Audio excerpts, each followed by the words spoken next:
Again. Have we finished Anapa? There could never be a finish to Anapana. But when there is the beginning of understanding correctly, it can condition more correct understanding.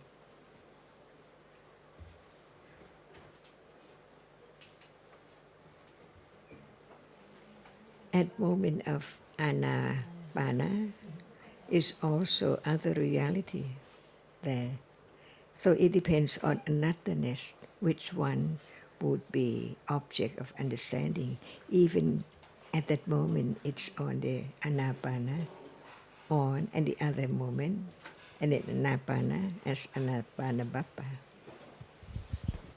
When you say at moments of anapana, you mean at moments of reflection on breath, like as object of samatha, so then in between there can be moments of understanding of dhammas. Is this what you... Otherwise, there cannot be the understanding of anotherness at all. Even it's their breath, there can be other object instantly, and then breath again. So anything can be object of understanding, not just only breath. And if not, then there could never be the understanding of the citta that experiences breath, or the contemplating on breath, or what is the reality that is breath, and so on. So there has to be understanding in between.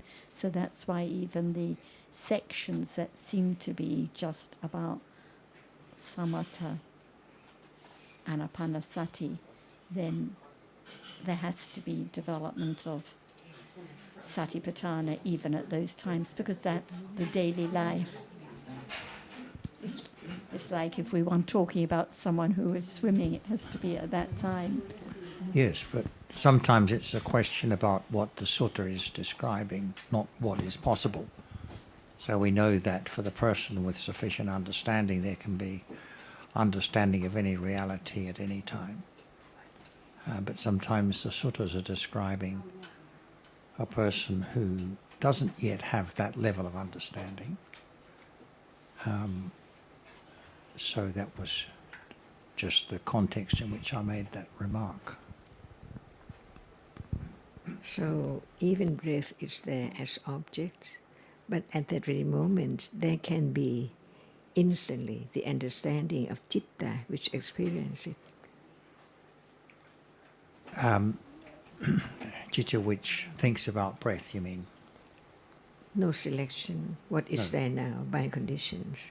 So at moment of having breath as the object, it can be instantly about the Citta. the But I citta mean, the which- breath is a concept as object of citta.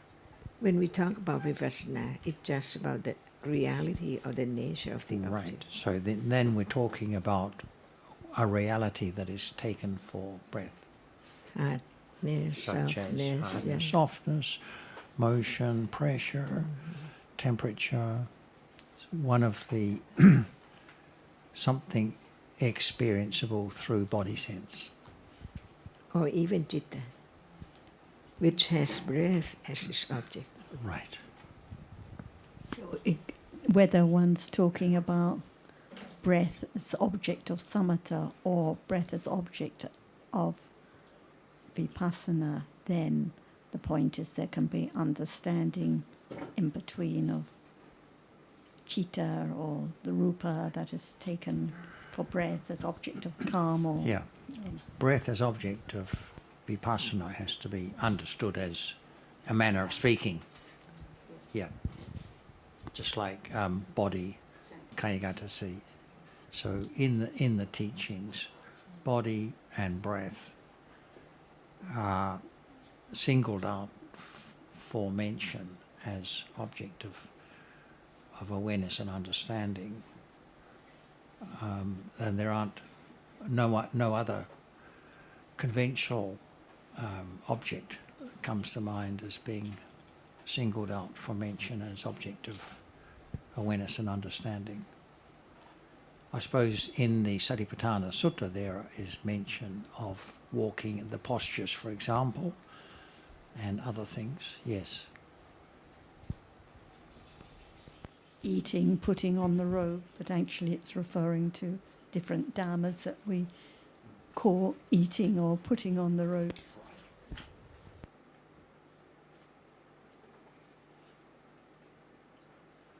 Finished. Finished for now, yes.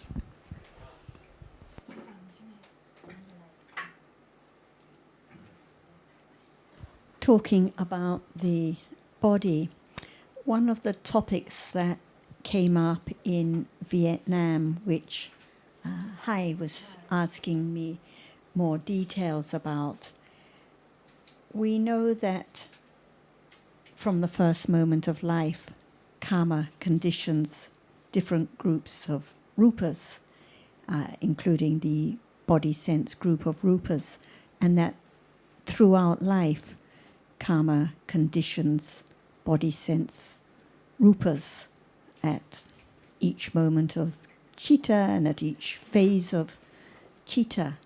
And so actually there are always countless kalapas of body sense groups of rupas, and it depends at any moment what tangible object impinges on what body sense group.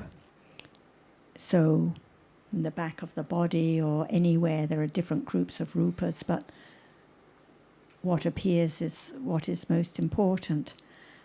And then she asked me about the Hadiyawatu group of rupas. So from the first moment of life, the Hadiyawatu group of rupas arises at the same moment of the Patisandhi, and all through life, Hadiyawatu group of rupas arises and falls away, and as we know, most cittas arise at the Hadiyawatu.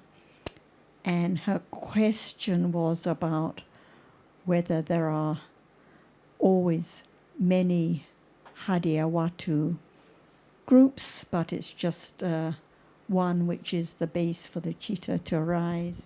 Do you have any comments on this? Do we have to count that which is conditioned just rise and falls away in split seconds?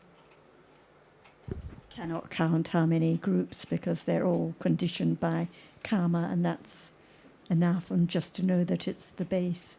And if one, like you say, if one tries to work out how many, then it leads to...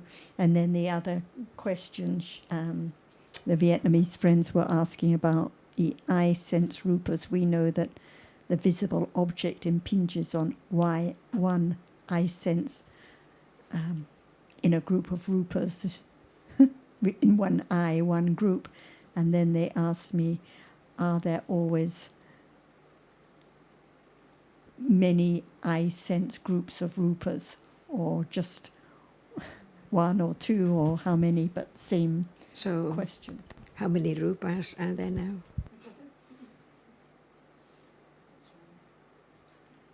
That's why I couldn't answer. Countless, yes. Because karma is producing those different body sense, Hadiyawatu, eye sense, ear sense groups of rupas all the time, so we can't count.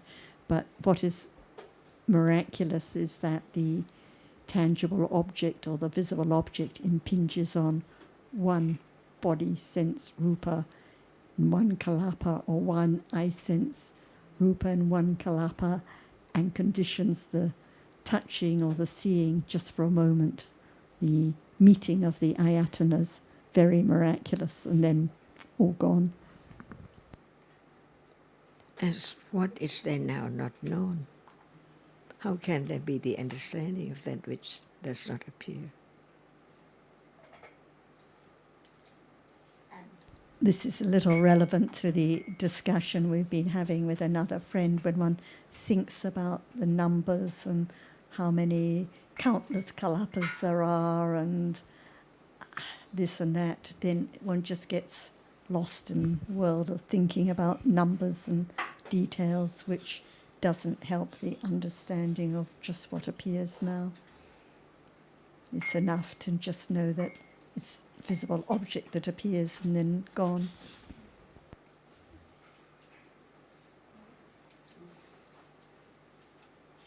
Relating to the eyes and ear sense, so my friend just want to raise the question about this, because when we're getting older, so the eyes and ear sense is not well. So we normally in conventional would we say that, oh, I cannot see clearly, or I cannot hear it clearly. So we just understand that it's conditioned by karma, or What is it?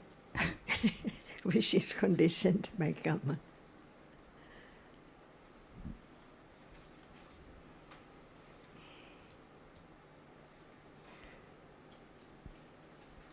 The ear sense, rupa, the sense rupa.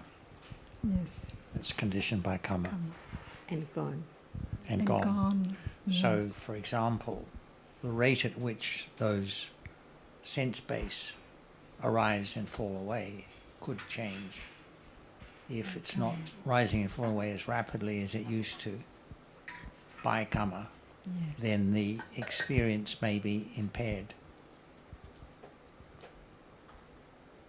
But beyond that, I have no idea, because like for hearing, it can impair, and same with sight, it can impair a certain range of sound, can be lost, and the rest be okay, and that sort of thing. So how you want to,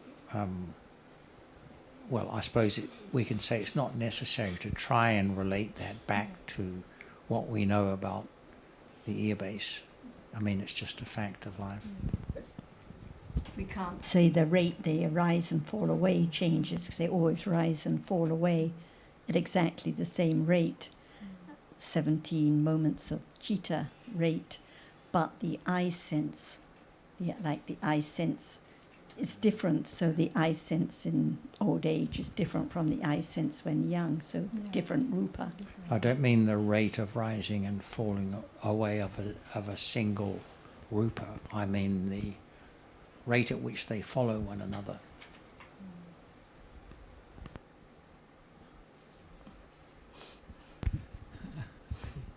I think it's the same rate.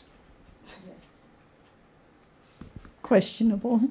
You could say how often visible object impinges on eye sense may vary, but the eye sense itself, so one eye sense follow after another, but each eye sense lasts for the same time, but there may not be as many moments of seeing. But I think it's the nature of eye sense that affects the quality. What do you mean by the nature of eye sense then? Well, the eye sense rupa that is conditioned now by karma is not the same as the eye sense rupa that is conditioned now or later. So the eye sense... Different in what respect? So the difference in the quality or the nature of that eye sense. Well, the function of the eye sense is receptive to the sensed or rupa. But each eye sense is conditioned by the four Mahabhuta rupas. So each one in each kalapa is different, just as each visible object is different, each sound is different, conditioned by the four Mahabhuta rupas that arise in the kalapa, which it depends on. And the quality or the clarity of the visible object, the kalapa of the visible object that impinge the eye sense as well. Because if it's so tiny, so small, it doesn't condition the seeing process. That's another questionable comment, because it's always tiny. We can't say the visible object is sometimes bigger than... It's always tiny, like a speck of dust. It's always a tiny visible object. But the colour, for example, is conditioned also by the Mahabhuta rupas. So each visible object is different. So the visible object now is different from the visible object now, which is why there is marking of different colours and thinking about different shapes and forms. And the same with eye sense. Each eye sense is different because each eye sense rupa is conditioned by the Mahabhuta rupas. Yeah. And the older you become, the eye sense, the Chakupasata Rupa, it's just the quality of the Chakupasata Rupa is getting older and older. But it's not only that Kamapachaya Rupa. It's also from the surrounding, like the Utusha Rupa or medicine or some kind of condition that make the hearing or the seeing not as good as before. We have a number of different explanations to the answer to your question, but I think if it's not explained in the text, then we're just speculating. One point, maybe the same friends, maybe the same discussion, they were saying, oh, well, surely medicine helps the eye sense, but the only condition for eye sense is the karma, not the nutriment, not the temperature, just karma conditions it. When it's a kamaja rupa, it's only conditioned by karma. So again, we need to consider all the points carefully. Anything you would like to add, Ajahn? About what?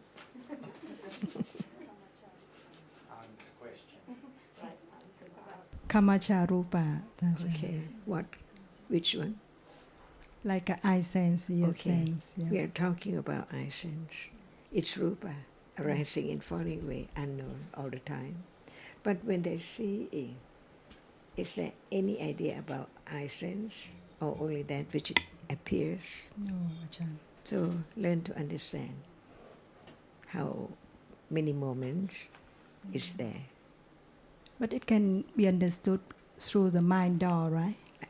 The Again, eye sense. Yeah, it can be understood, can be experienced through the mind door. how and when? We don't know. By panya, develop panya, right? Ajahn? So, what is panya?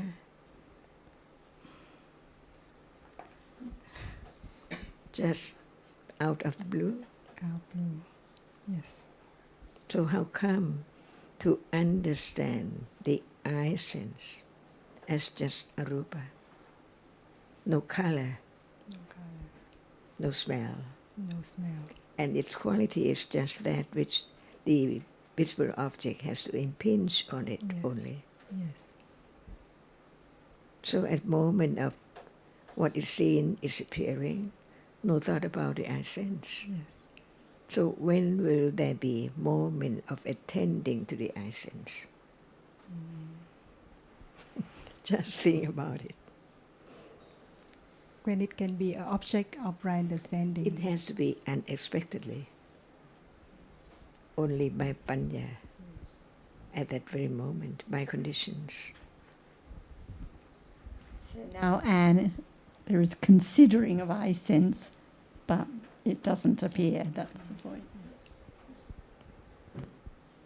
And not Albert. She was asking about considering. I thought it was Albert. So as long as the eye sense doesn't appear to panya, it's just thinking about the story of the eye sense. There can be the understanding of eye sense. It's a reality. Yes. It's that which the visible object impinges on it. Yes. It has to be ayatana. It has to be there at moment of seeing, and many aspects. This is why I mentioned about the considering. It can be wisely or unwisely, but wisely, it's important to consider. Otherwise, there are ideas of the conventional eye mixed up, or the idea that the visible object has to impinge on eye sense in both eyes, or the idea that eye sense conditioned by karma is the same throughout life. So many different ideas. So Yeah. it's helpful to consider, to begin to appreciate that it's a Dhamma that arises and falls away, never the same eye sense So the I sense now and the I sense when one was a baby may be quite different. And karma can condition many, many moments of I sense throughout life. But this idea arises by the condition of listening carefully and then considering carefully of the Buddha's words about I sense in many aspects, in all aspects possible, unplanned. There is no plan to think I will think like this way or think that way about this aspect of the I sense mentioned in the Tripika, for example. But it's just through the long time of listening, reading or whatever, and considering carefully until understanding accumulates little by little until one day, nobody knows when, by conditions, just the idea of the I sense arises. But because it takes long time, it cannot be now or tomorrow, it cannot be, because it takes long time to accumulate the understanding about each reality. And it doesn't matter at all, but if there is not the careful considering and the questioning like these friends are doing, then there will always be the idea of something there or something lasting or my seeing or an idea that it should be exactly the same throughout life. So the questioning and the considering is very important. And nothing is planned by I or them, but each moment of considering carefully about what is heard, what is said, and the questioning is very useful, I think, and to understand a little more about how each I sense is different. And but if one starts thinking of how many and counting, then it goes into unwise attention. That's remind me of my question yesterday, like how one would know like this is like a direct way or a direct path to study Dhamma by going into a deep, small, tiny details, or just, gradually listen to each word at a time and understand each word by carefully considering each word at a time, instead of jump through like how many numbers and names and things like that. That is not the way. One friend was asking about how many kalapas, how many visible object kalapas before there can be the nimitta, visible object that appears or something. It's quite useless, yes. Okay, anyone else here or at home? Alan at home, Kunjit was asking after you, so if you'd like to raise a question, Kunjit will be happy. Alan, here you are, Kunjit.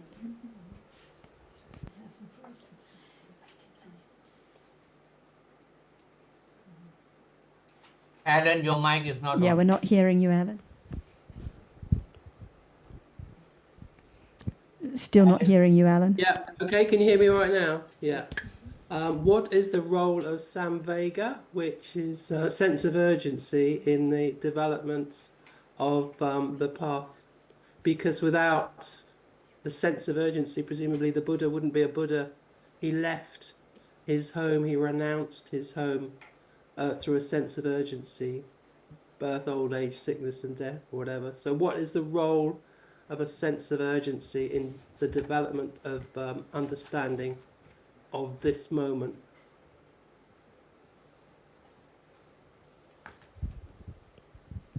Actually, Alberto brought up this topic the other day in Vietnam, and we were discussing about samvega, the effort, the strong effort, right effort with understanding, not I or anyone doing anything or having a sense of urgency or trying to understand or thinking there must be understanding of I sense now, for example, because time is short. But let's see if Ajahn would like to talk more about this topic. What about Samvega. samvega? Alan is asking about Samvega. Is it ignorance? Yes. Well, Question is Samvega it's ignorance? ignorance that doesn't see the danger of birth, old age, sickness, and death, of being born, of existence. So it's ignorance which doesn't see the danger of existence. So it's just the place which can be the reminder of the truth, right? So it represents, presumably, a Cetasika which is effort, is that right? We could say that Samvega is right effort. Samvega is panya or effort. It must be Panya, I think, which conditions the right effort. Is that right? Or is it a word which denotes maybe a several Cetasikas, a bit like patience is denoting maybe more than one Cetasika. So it's purely understanding, is that what you're saying? It's just moment conditioned, and panya is there, seeing the place or whatever, which can be the reminder of the truth. Even Buddha passed away, everyone, everything, and so on. Yeah. So it's the understanding which is the reminder of the truth of life. That is samvega. Okay. I think that clears that up. Yeah. And just on this general point, Alan, can it be said that panya has different aspects to it? So seeing the many danger different- yeah. is one aspect. Many different aspects and many different levels. It doesn't quite clear it up for me, because the other day when we were talking about Samvega, I was talking about the understanding, and then you mentioned it's the right effort. Yes, right effort. And so now I'm saying it's the right effort with understanding, and Ajahn is saying it's the understanding. So it has to be both understanding and right effort, I think. When there's understanding, there's right effort. Yes, it conditions the right effort, doesn't it? Because I know it is used in these discussions. We don't call it Samvega, but when, for example, Ajahn says that we're all going to die, what's better, to have attachment or no attachment, or to live life with not understanding the truth, because we're all going to die. So that's a kind of an aspect of Samvega in what is said. I remember in the Just, text reading about it as virya cetasika, so it is virya, but it has to be the virya with panya. Yes, because it cannot be unwholesome, can it? Because we could have agitation or aversion about old age, sickness, and death. And actually, we cannot know, can we? We cannot know at this level of understanding whether we have aversion, unwholesomeness, or whether it's wholesome. So it's quite subtle. It's like sense of urgency of not being in a hurry.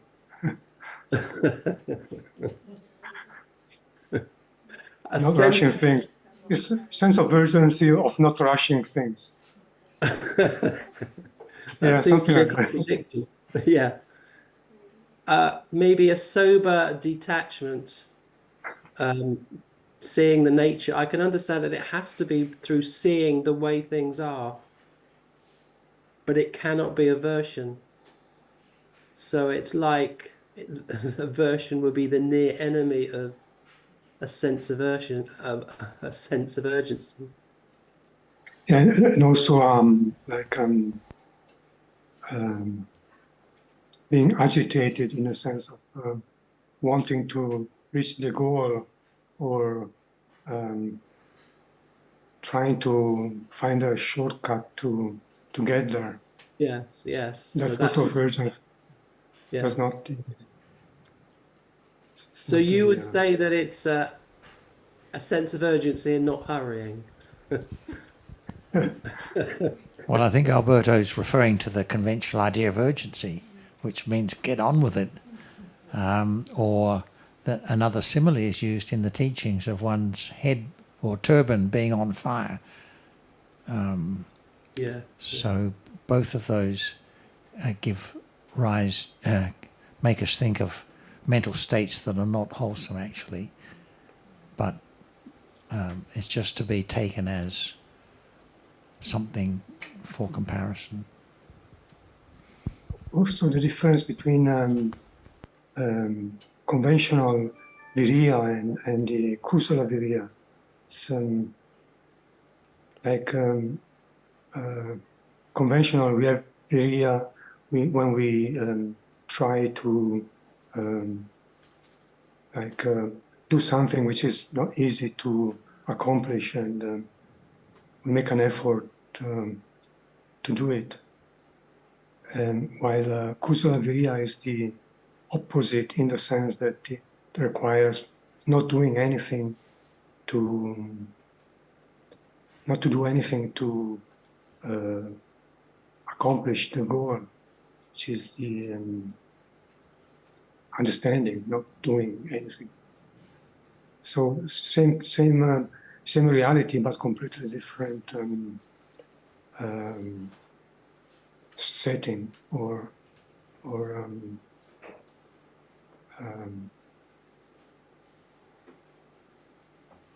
the way of manifestation. I don't know. I'm not sure how to put it. In other words, the opposite of looking for a shortcut, because it's the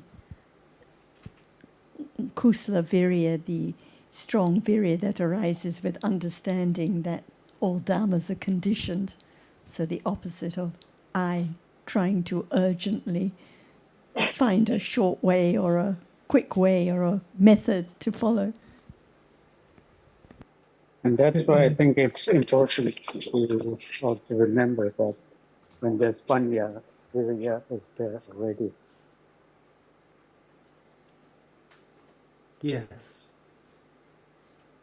But it must be panya understanding which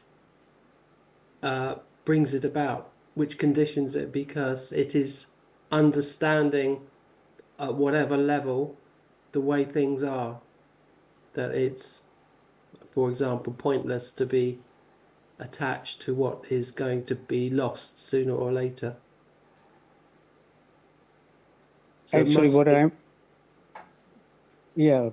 Go on. No, you go on. Yeah.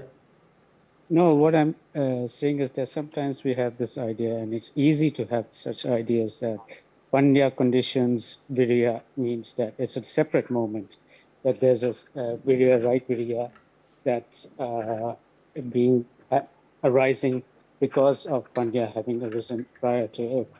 Or same thing with samvega, that is separate from those moments when there is some the panya arising itself, and we think that panya conditions samvega in that way, but they are there when panya is there.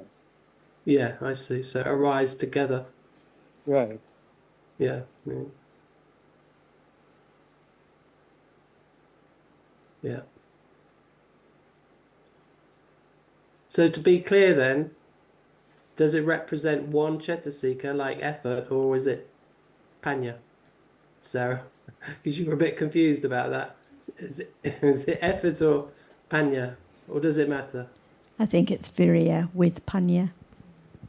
Virya with panya. Okay, yeah, that's a nice way out of the dilemma. Okay, thank you. Yeah, that clears it up. Yeah. Zita, any topic you would like to bring up today?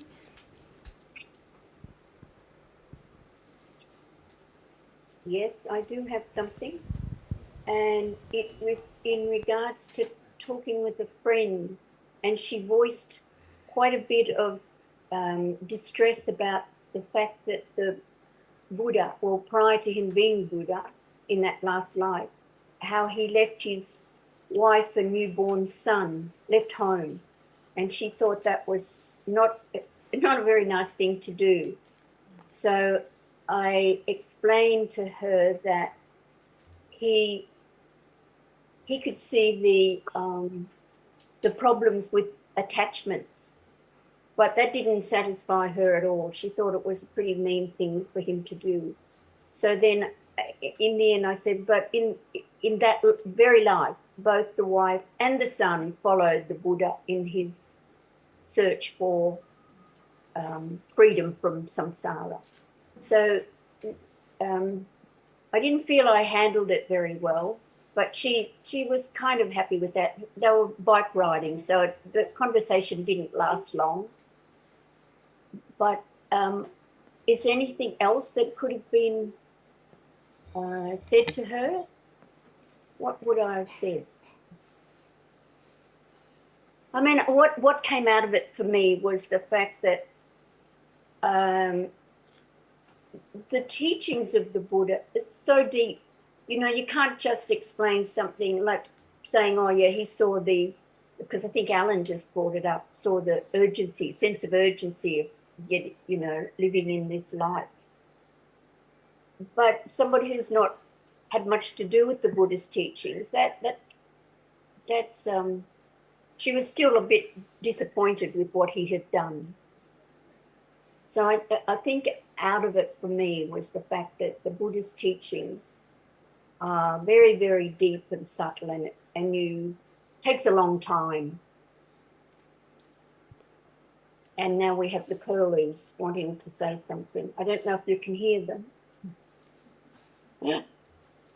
Oh. I remember we had another friend in Australia, and she went on a trip with us to India, and she was also extremely distressed about this Jataka, and whatever we said, however we justified it, however much we talked about giving everything away eventually, nothing, she just couldn't accept it. And we know that in the decline of the teachings, this is the first Jataka to be lost, and then all the others. So it depends whether one can appreciate what is the dana at those moments, how everything has to be given up. And as you say, who but a Buddha or Bodhisattva would know in the long run what was best for those family members? Exactly. And, you know, the Bodhisattva, because he was the Bodhisattva when he left home in that last life. It was prior to him becoming the Samma Sambuddha. So, and you know, getting to that point took eons and eons. It's a huge amount of time. So trying to explain all of that to somebody in a matter of half an hour was not very satisfactory. I think I misunderstood. Jonathan pointed out I was talking about the Vasantara Jataka, but you were talking about in his last life. But in any case, the point is the same, yes. How would Azita's friend feel if she'd read Vesantara Jataka? Well, I think she would have been even more distressed. Yeah, she would have been even more distressed. Yeah, she was currently, at the time I saw them, that she was bike riding with her daughter and husband. And I was in a hurry to get back to the Zooms, which I told her. And that's when she voiced her disappointment about what the Bodhisattva had done. And also, Azita, you could have added that whatever might have been lurking and still there in the case of his wife and child, before they heard the Dhamma and became enlightened, would have been clear when after they became enlightened that was the right way, that was the right action by the Buddha, and thanked him for it. Yes, yes. And just on that, Azita, on that, Sarah brought it up there, the Vesantara Jataka, where he gave the Buddha, gave away both his wife and his son to Jujaka, who was not a particularly pleasant fellow either. It's not as if he gave his wife and his son to a particularly pleasant fellow. But this Jataka, where he gives away his wife and his son, is celebrated in Sri Lanka, and it's also one of the prerequisites for the paramis, which are developed to the highest level in the Buddha. We don't need to do that, of course, but it's developed, that parami is developed to the highest degree. So that is a prerequisite for his subsequent enlightenment, which happened, I believe, in this next life or very close by lives before. So, and I don't think these things are easy. They're not easy to explain to people, and you can see that it's a lot to do with like what you've intimated, Azita, your own understanding with the nature of things. And that is something you cannot convey to others in a short moment. And often people have got their own ideas. They've got their own understanding, and they're layering that on the present situation. And it does seem like in the situation even you mentioned there in his last life, where he, with great reluctance, because he feared in that last life where if he looked behind the curtains, he wouldn't be able to do it. He left with great reluctance, but he knew that this is something that he needed to do. It's like, the time was right and he was ready, but he was very, very tender, I can imagine, easily. I don't think it's difficult to imagine, but he had a bigger goal in mind. And of course, as you said, both of those two, Rahula, which literally means a bond, and his wife, they both became enlightened. So, it did, if we could say, pay off. It was just, he knew that this is what needed to be done. And, there was a good outcome. But when people got their preconceived ideas, that's what I was looking for, the word I was missing out before, then it's next to impossible to convey that, because it comes with, as I said, in Sri Lanka, that Jataka is celebrated. I think it's done every year. They do something along those lines. But if you don't come from that kind of understanding, then it's not, almost, as you said, almost next to impossible to convey. They see that as, being very irresponsible. So all those things. So it's relative to, of course, the understanding that you have. Yeah. Thank you. Thank you, Sundra. Thank you. Does anyone else have a question they'd like to bring up? Anyone here?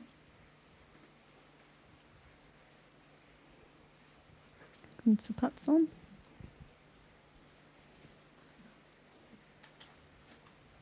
One very small detail, and Hung might remember, some Vietnamese said that in one of the evening Vietnamese discussions, that it was said that Dana and Upekkha Parami are both Aloba Cetasika, but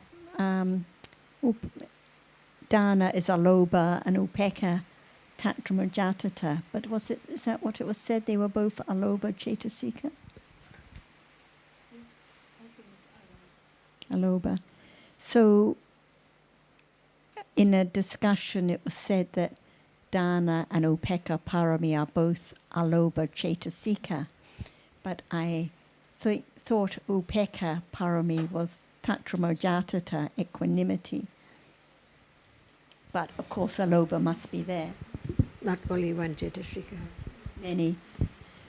And another point was one of our friends on DSG, when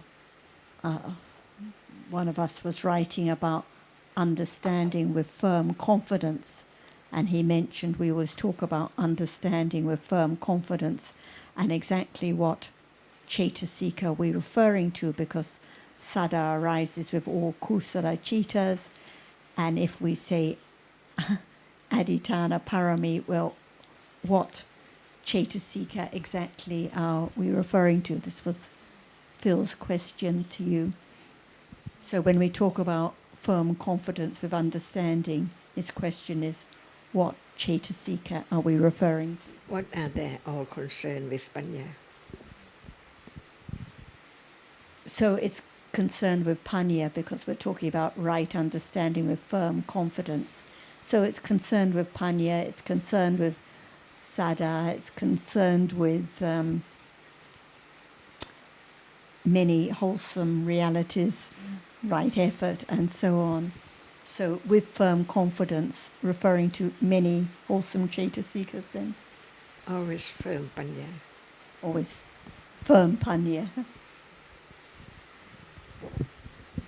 I think it's always what Achan is saying. It's always with, to do with Panya. Also refers to the Panya arises in different situations, different contexts. So it depends on that. When we can say this is Saddha, and when we can say it's something else. So, but all the time it's Panya. So maybe just one Chetasika, maybe more than one Chetasika, that doesn't matter. But it's still, Panya itself is one Chetasika, and it needs the support of other Chetasikas. Still, I think it's a valid question when we say repeatedly, develop understanding with firm confidence. Clearly, it's understanding with firm confidence. Sada arises of all kusala. So what exactly are we pointing to with the firm confidence? Which Chaitasikas? Anyway, that's the question.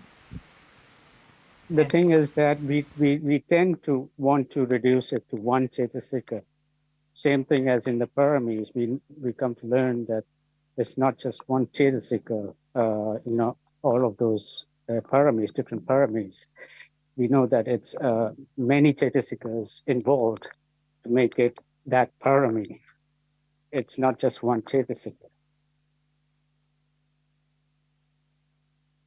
Sometimes, though, there is one Chaitasika that is predominant, like when we're talking about dana, aloba with panya, and sometimes, well, sila we're talking about. But I agree, many Chaitasikas go to make that parami. But here we're not talking about parami, but just the confidence with understanding. And if we just say aditana parami, it's not going to be a satisfactory answer. But sometimes answers are not satisfactory. And can we say in this way that when Panya understanding Dhamma, the truth how it is supposed to be, that is confident because is firm to the truth, because the truth is like that. So we can say that confident is so firm because Panya see the reality how it is. So that's why confident is firm, because Panya sees Dhamma as it is, and it has to be that way. Yeah, But no, well, Haji, the question here is that that's why the question comes in some people's mind. That confidence, firm confidence, must be a particular Chetasika. And which one is it? That's the question. well, I think that the point that Haji made was a very good one. The stronger the panya is, the stronger saddha must be. So, there's a mutual support going on, but I'd be interested to hear what you think, Tanajanka. Sundara would like to hear more about what you think, Ajahn, about when there's very firm confidence. He suggested strong sada, but anything else? Saddindriya. Sattha, Viriya, Sati, Samadhi, and Panya. Okay. And Pala, Sattha, Viriya, Sati, Samadhi, and Panya. Yeah. All the Indriyas, Sati, Virya, Sada, Panya, and Virya, yes, and same as Balas, so all of them together with Panya. So I think that is actually a good answer because it's pointing to the factors. Otherwise, if we just say it's firm confidence because it's firm understanding, but the point is, what is the confidence? Otherwise, it's just a conventional idea. So I think that's a good answer. Thank you. What about trying to understand the characteristic, whether it is Sattha, or Viriya, or Panya, or understanding what is there little by little to be known as it is? There must be the Sattha, Viriya, Sati, and Panya at that very moment develop too. At moment of beginning to understand a little more of the nature of that which is now appearing. Otherwise, what for? Sattha, Viriya, Sati, Samadhi, and Panya, to understand the nature of what is there, not just by learning that it's a reality, it experiences the object, but now it sees. And what about it hears? What is it? Not just it, but what is it? And that moment, it is Sattha, Viriya, and Samadhi, and Panya. So understand what is there as it is. It means the development of Sattha, Viriya, Sati, Samadhi, and Panya.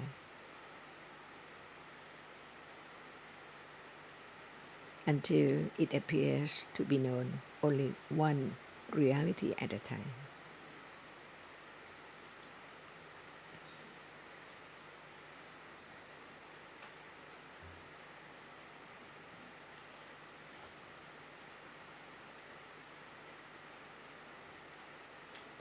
If there's no understanding of what is there, a little more, can we know what is Indriya and what is Pala?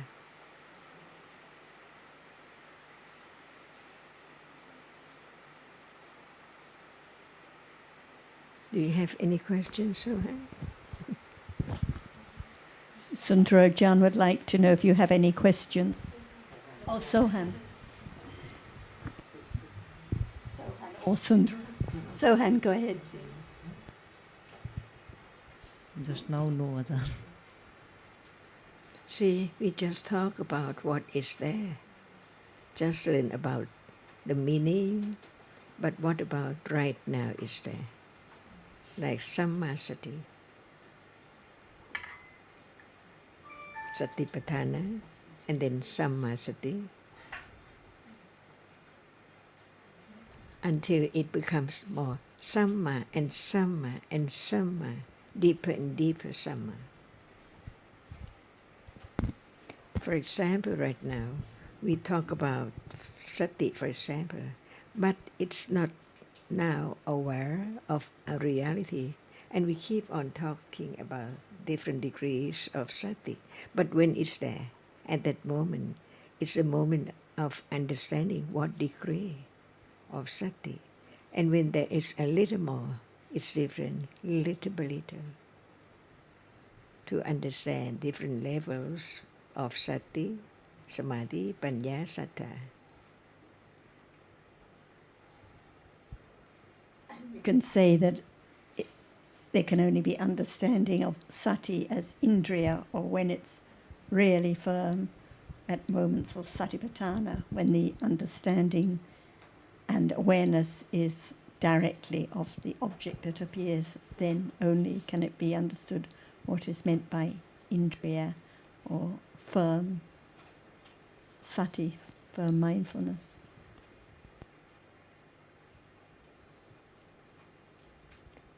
I was just thinking too, Azita, earlier on, you're making that comment about your friend.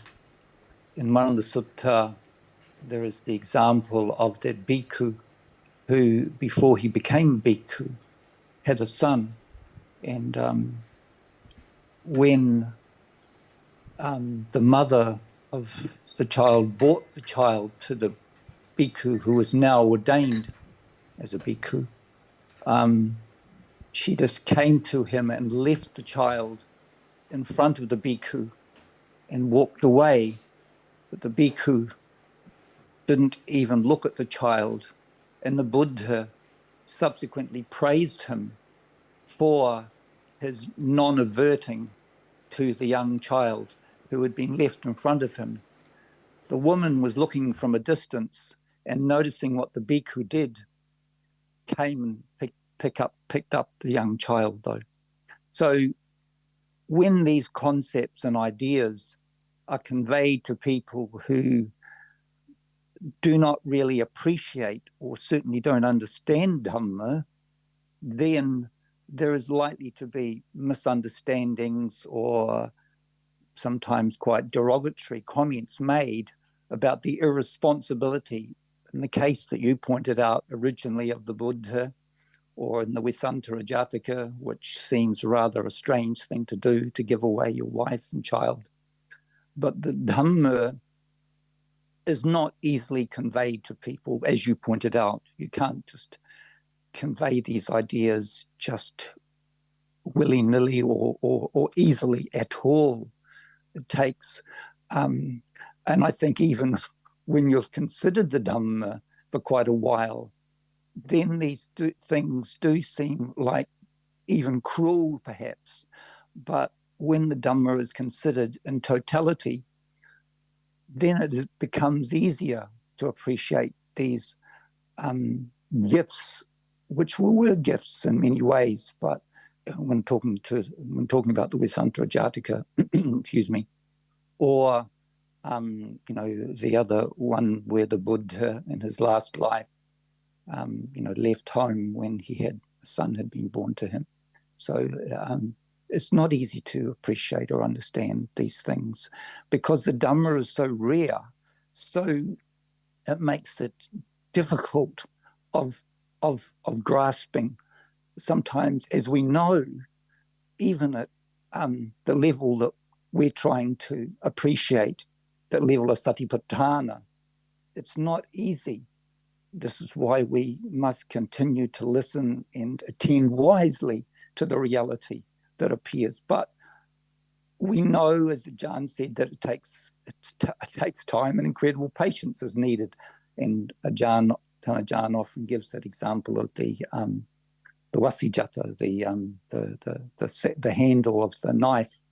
It takes time, and you can't just give that gift to the other without the long and careful and patient development.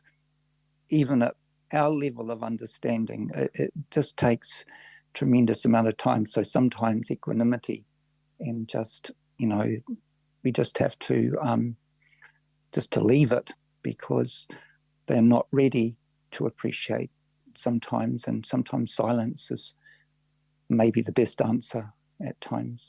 Thank you. Go ahead and carry on with your question, which Ajahn asked for. I think Ajita did something want to say. I think.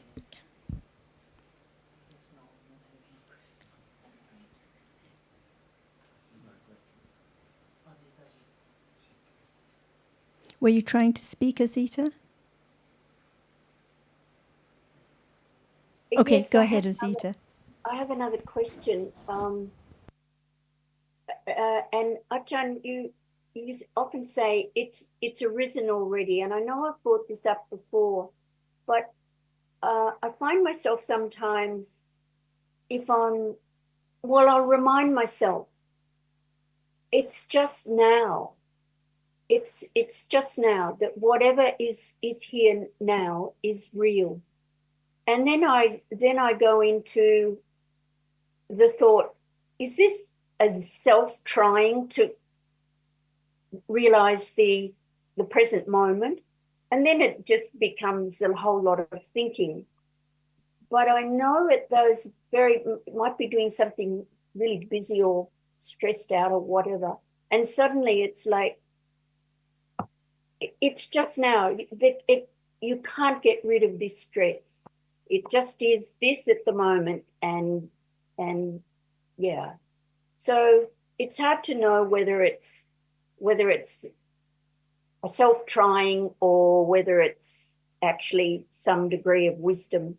And I guess there'll never be any knowing for sure until that wisdom, panya, is developed more and more in those situations. It's just now only thinking. It's just right now. See, only thinking. Right, yeah. Without understanding what is there now. It's just the idea. It is just now. Until what is now. When the moment of hearing, it's just now, it means that there must be understanding of what is there now, not just it's just now. Yes, that's probably my query. Is it just me saying, oh, it's just this present moment? But I do understand what you're saying, because sound arises and falls away, and if the knowing of it must be different than me reminding myself. It's just now. What Yeah. is it? See, we have to continue on. It's just now. What is it? See, What it's the is- beginning But of yes. what yes. is it? Just now. Well, at the moment, thinking is thinking, Okay. but there's also Yeah. sound. The So- sound, the visible object. Everyone can say it's thinking, right? But who understands what is thinking?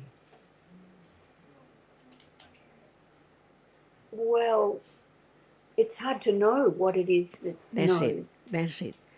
And understanding closer and closer to now, it's thinking. Not the word, it's thinking. But the moment of thinking is there now.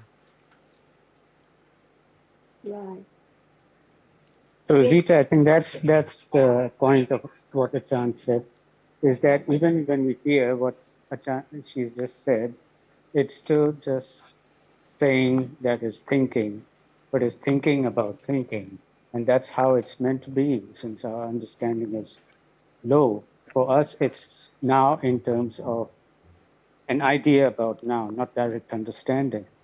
So we start with that, and that's how it happens. But the more we know and have no doubt about that's what it is, then the understanding can develop.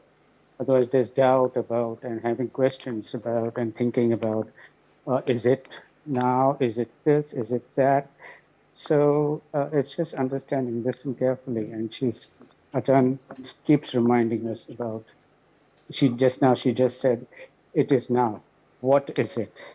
It's like reminding us that we just said it is now, but with this, is there any understanding? So if there is understanding, we know what is it. Or we can start by saying that, start asking ourselves, what is it? And we realize that whether what we just thought was now was with understanding or not. And that now is gone already. It's So, always falling away. The now is until always it's falling known, away. until it's known, until it's realized. No one, nothing, only that is there now. No word. And that knowing happens very quickly. So there might be doubt immediately afterwards. Right. What was that? Right. All by conditions. So Yes, it's great patience to let go the idea of I, understanding the anotherness, because it's there by conditions. Yes. Otherwise, they cannot be there. Vipassana jhana at level of paccaya parikkhaya jhana. See, it has to develop with any moment of understanding. Clearer, little by little, what are there? And only one reality is there to be object of understanding. So now, is seeing the object of understanding when we say now? See, No, I don't think so. to be truthful to But the truth, that is so mm, very subtle.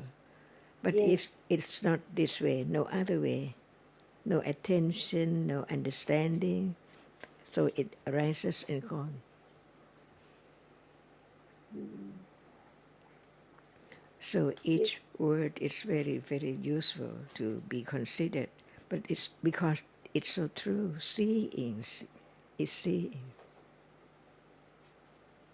So now, moment of seeing, not it's now only. It's now, moment of seeing. and now, Now by memory, or now by understanding, that it sees now, not the object which is seen.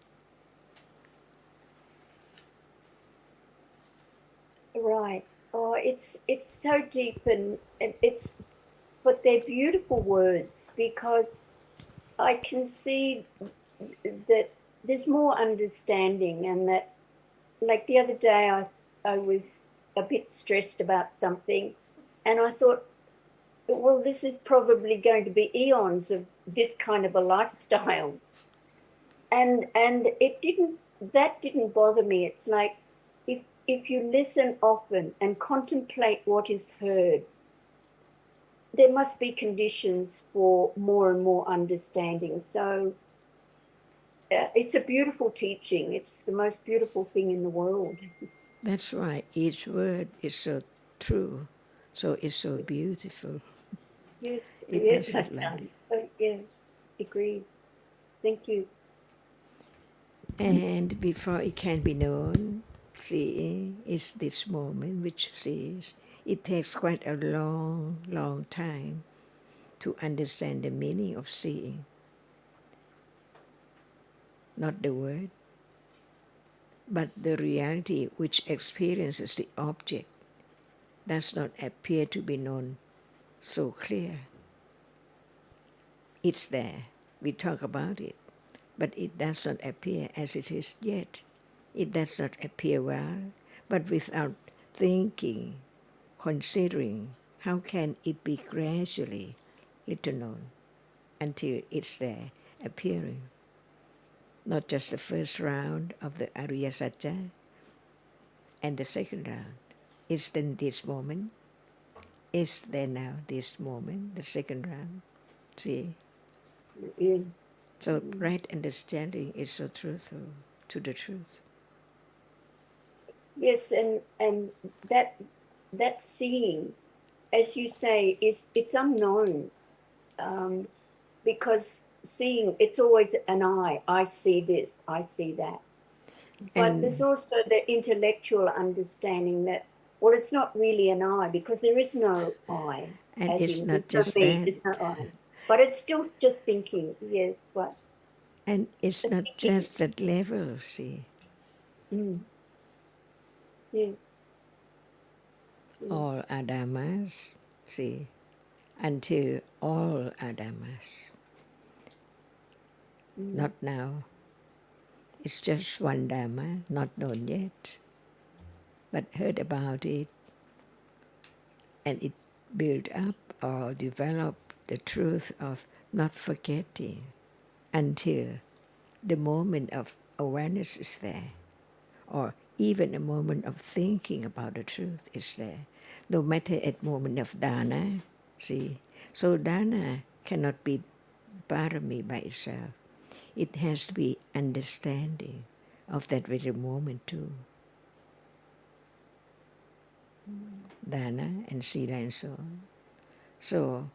So many realities uncountable from moment to moment, unknown until it's known, little by little, stage by stage. mm. So natural that it can be joy. Know the way, the right path, not the wrong path. Yes, Satan. Thank you. Thank you so much. And thinking about what was it so quickly the clinging to understanding what was it, or was it this, was it that, and usually it's taken for something. But anyway, even that moment of thinking about what was it, with right or wrong view, can be understood. It's just another Dhamma. And what was it usually taken for something or me. But anyway, it's gone, and it can be understanding of the thinking, any kind of thinking. It's still just thinking. I love the way you remind me of it's gone already. It's gone. I mean, that's so important, because that's the reality. It's gone. It's gone. So thank you, Sarah. Much appreciated. Until gone is not the word.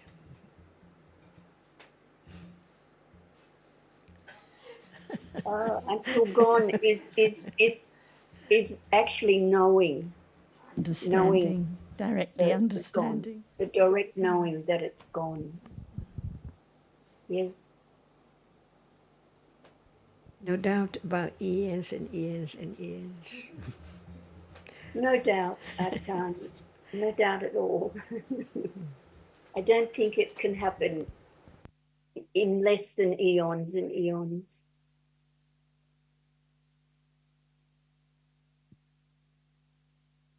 No need to count, no need to be concerned how long.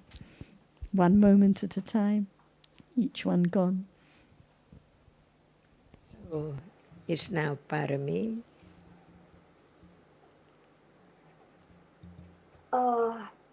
I don't think so. But maybe there's parami, but I don't know. So what moment is parami? The moment where it's gusala and there's panya. It is kusala with panya or without panya. So now, at moment of understanding, is it panya? It must be some degree of panya. Is it parami? To understand it. The development of The kusala development of parami. to be conditioned for directly understanding the nature of what is there now. Yes.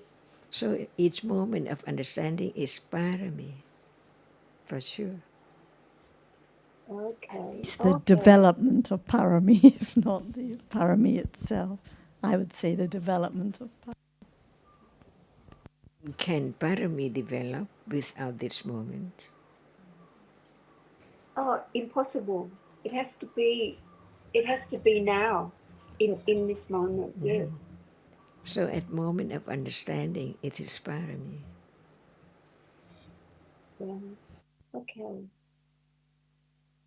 Thank you, Atan.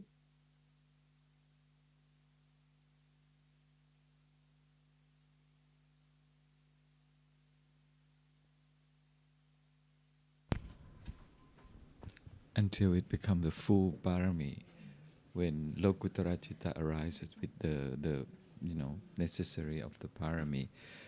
But I'd like to ask Tanachan about I heard many times Tanachan mention that when there's an understanding that now, at this moment, can be understood, but not understand yet the reality that is now, there's joy.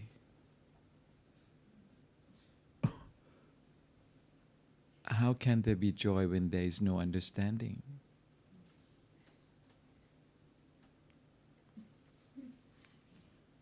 The understanding begins and it develops. Mm-hmm. So the more understanding, the more joy there is in the letting go of wrong understanding and ignorance.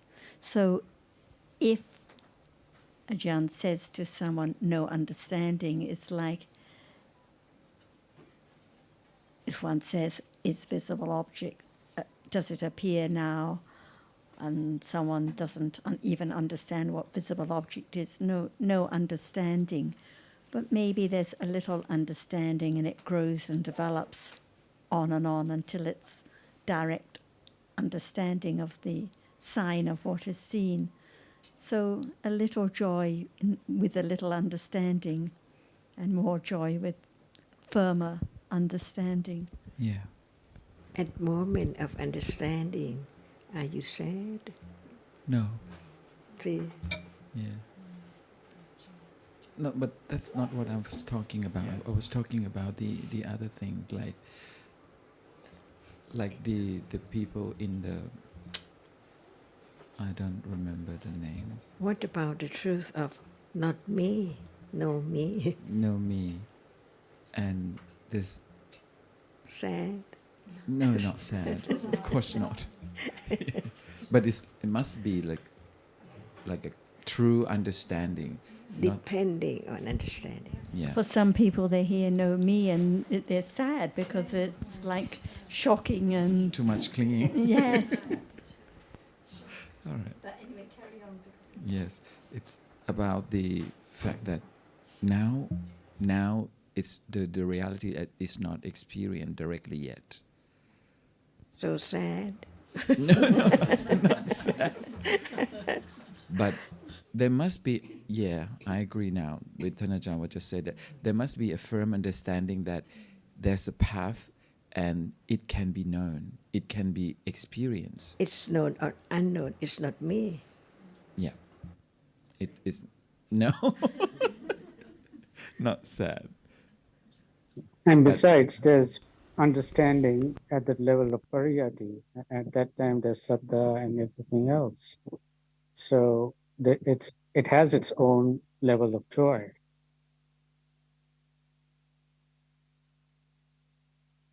Creating what is the path, but also that path is not being understood at the moment is itself a kind of understanding, a pariyati level. So, yeah, I think that's what Ajahn was referring to. Confidence. Meaning of understanding which develops. So, as I said, the more understanding, the more joyful, because the more letting go of the idea of I. Oh, when I will know, something like that. Oh. Or what was it I experienced a moment ago? Yeah. Or what should I do next? Just, so that's the very purpose of studying Dhamma, just to let go. Or can I develop? Oh, no, What that's can I that's- do? So it's letting go all the baggage, Yeah. little by little, more joyful. Years and years and years. It doesn't matter. And that is the joy.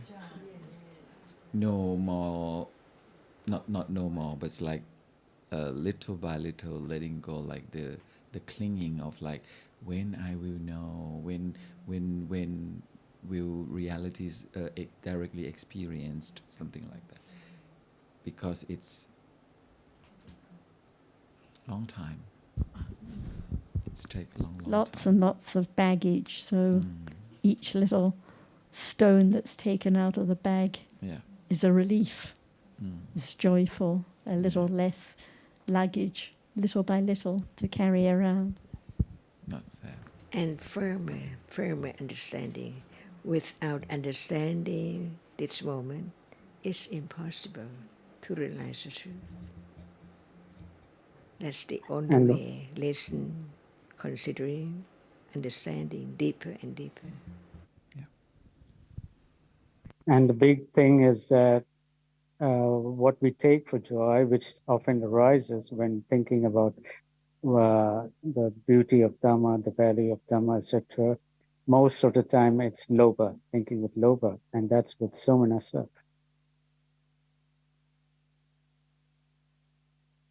So the next step.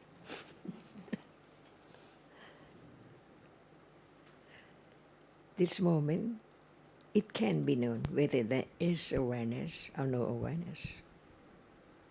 Can be known. Yeah. So now, is there awareness? Thinking about it, but not directly known, not yet. If it's not known, there must be more confidence that it can be known. Yeah, absolutely. not yes. at will, by conditions. Yeah. But this is what I said earlier, that it is a confidence. There's a confidence, that there's a level of confidence. The more you study, the more there's a studying, the more you listen, there's more confidence that it can be known, and has to be now, not thinking about it or thinking about the word, because the reality has to be directly experienced now. But now, at this moment, not yet. When it is directly known, much firmer, stronger confidence. Yes. And Or as, joy. and Yes. as Ajahn was saying to you, when it's the understanding of firm understanding of a conditioned nature of Dhamma's second Vipassana Jnana, so clearly imagine the joy much, much stronger. Very much appreciated, Ajahn. Thank you, Sarah. That's why Satya Barami is so very important.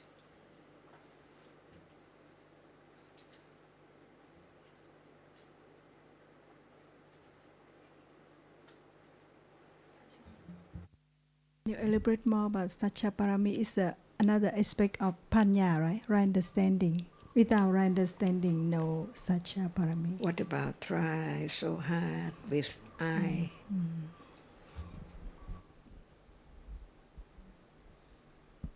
Can that be Parami? No.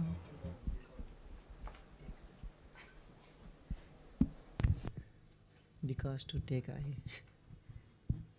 No, because take to Atta Bhav, to take to us. I do something, I will be do.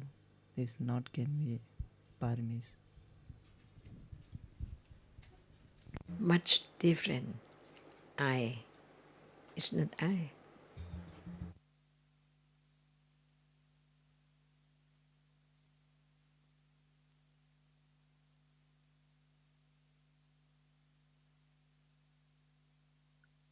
Ajahn, the joy of being born, of knowing, of being born to see, to hear, instead of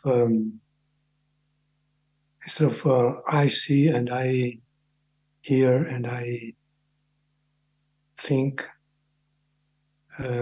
cannot be joy with the idea because of the attachment. The wrong view But, is not the joy, different realities.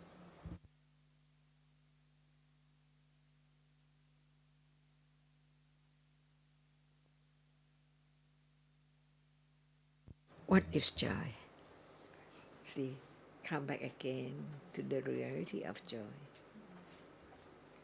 understanding. There can be joy with wrong view because piti can be kusala or akusala. So when there's firm wrong understanding, it can be joyful. One's convinced it's right. So it can be joyful, akusala piti at those moments. I got it. I'm smart.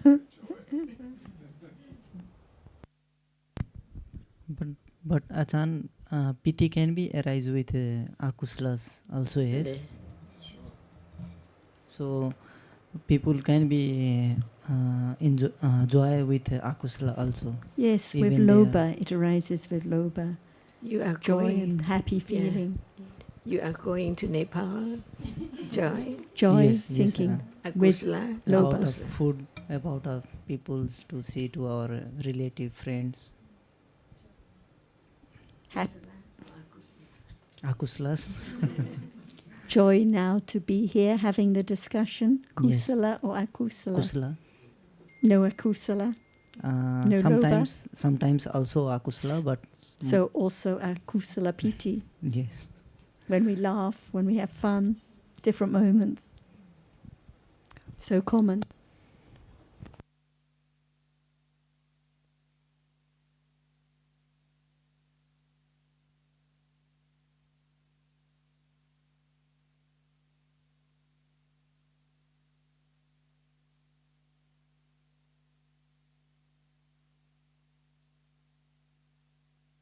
have a few moments. Gabby or Zhao, anything you would like to say or ask about before we finish? Yes, and Go ahead, Zhao. yeah, I I want to say I want to a little bit more about when Miss Ashita said about back to now, and Ajahn said memory or understanding. So it's made me confused a little bit because sometimes I remind me back to now and now remembering or understanding. Musara, can you say a little bit more about this? Thank To you. be truthful, it's there now. Yes, now, Yes, not enough. What is it now?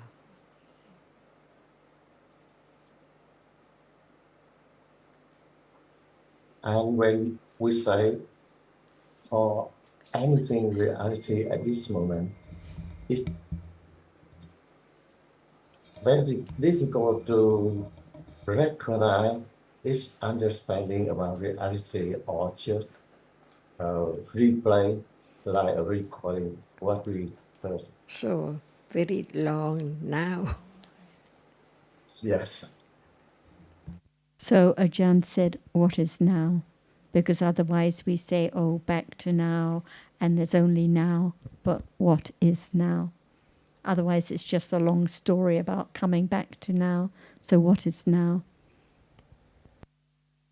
So with the question, what is now?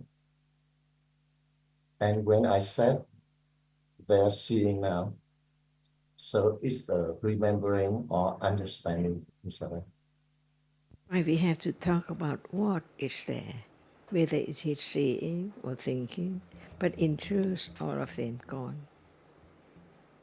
For seeing right now is not just a moment ago. In order to understand the ultimate truth of what is there, it's there and then it's not there. Until before it's there, it's not there.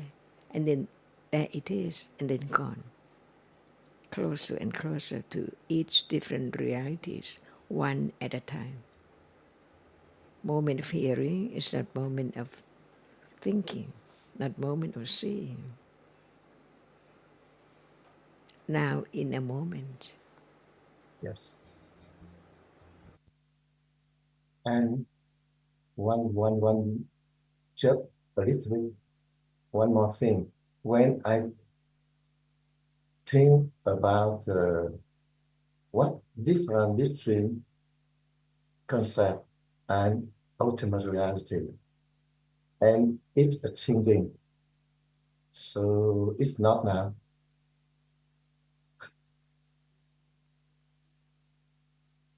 I can hear from you, Ajahn. Each moment is each now.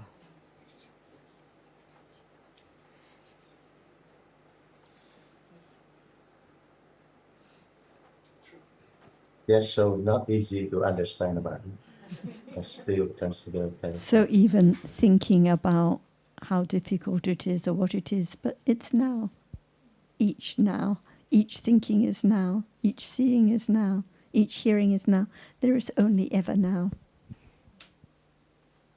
and So not easy always to Dhamma understand. is now.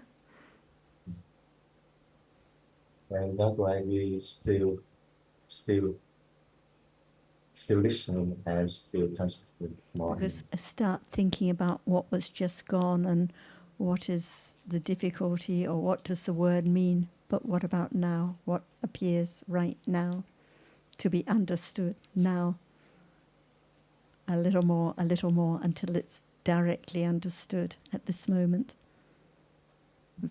Unexpected. unexpectedly. What Yes, is now thank you. always unexpected. Yep. Yes, thank you. Thanks, Al. Okay, I think we will finish up now, and as I mentioned, we have morning and afternoon discussion tomorrow.